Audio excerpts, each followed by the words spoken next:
So while we're on this topic, I think what we wanted to do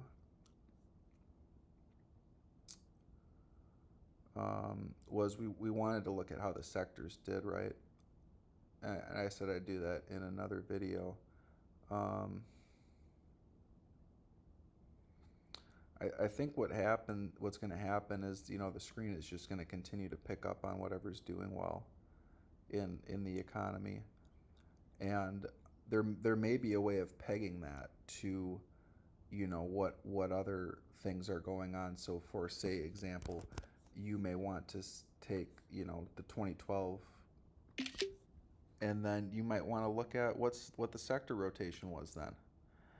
And then you might want to look at what sectors were leading the economy, and does the screen pass, what's happening on its own.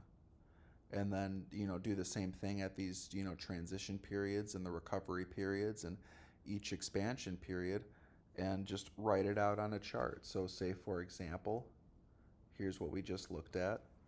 We had, 2004, the screen starts, to 2006, and we have a normal, healthy bull market. And then we do see a concentration into some of the financials, and then it does sell off.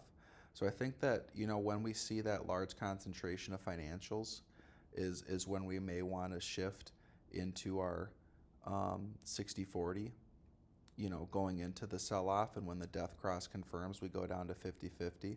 But you can see that back in March is when the market did really follow through and the screen lagged, and this is that particular month there. And then, we could see that it was around once the market recovered that the screen started to really take off and beat the market again. And I think that's where we start to go really back to 80/20. So I think that's how we adjust the weights around these key periods.